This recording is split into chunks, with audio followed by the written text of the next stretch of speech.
Well, for those of you that were not here last week, we started talking about the 6 human needs.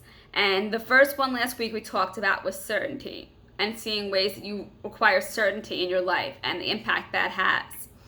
And as I was mentioning last week, you can't only have certainty or only have uncertainty. Sometimes you need a mix of both. But for some people, when they have their 6 needs, the one they really need in their life, that they really value, that they really look for some people is certainty, whether it be certainty in a relationship, certainty in a career, whatever it is. Some people really need that certainty, which is fine.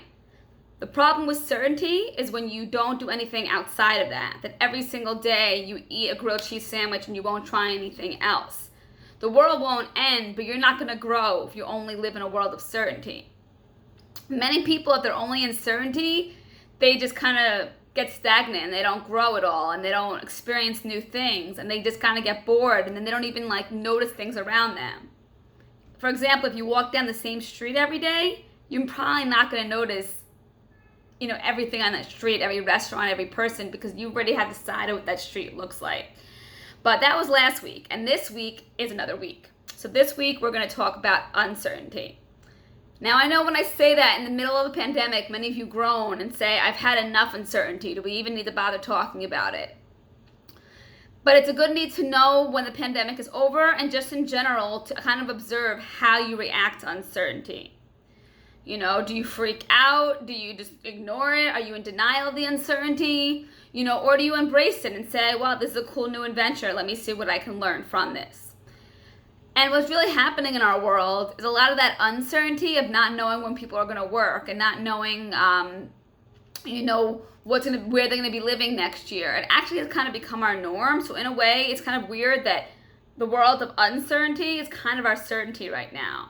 And in a way, that's kind of a comfort. You wake up tomorrow, you can pretty much be guaranteed that you won't know exactly what's going to be going on in the world. And in a way, it's kind of a good way to deal with it. It's just to say, you know what?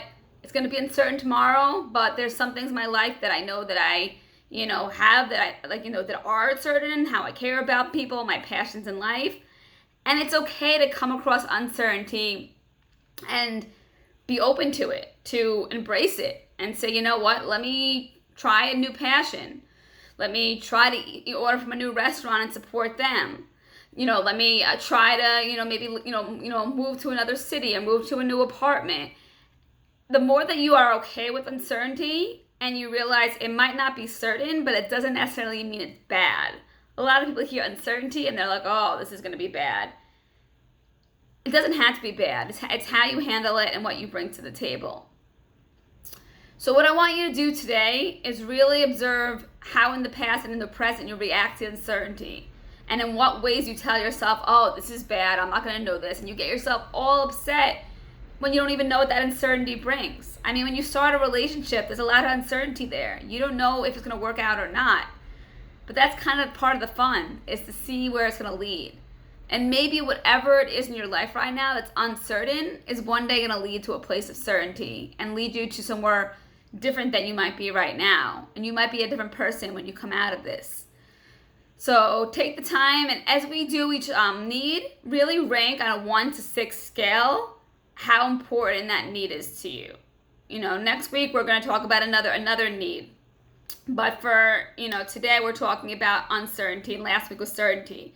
So start making a list and see which one you would rank as more important to you right now. Is certainty more important to you? Then that's where you want to focus your energy on trying to have a routine and trying to find things that are certain. If uncertainty is important to you and really embracing and experiencing that, that's your main need. So right now we just have 2. So you can just rank it 1 and 2, what's more important to you. And then next week we'll have a third one and we can play with that and see where that really relates in our life. And also just in general, how you react to uncertainty. So that is all for this week. Next week I will be back with more needs, and it's kind of interesting just to see, what it might be important to you, might not be important to somebody you're dating or somebody that you're living with or your boss. So it's just interesting to see where what you have lies with everybody else. I know right now we just have 2, so it might be like, oh, there's not that much of a difference. But when you have all 6, you'll see there's some things that some people really need and other people are not, focusing on right now. So with this uncertain ending, have a wonderful day, and I'll see you next week.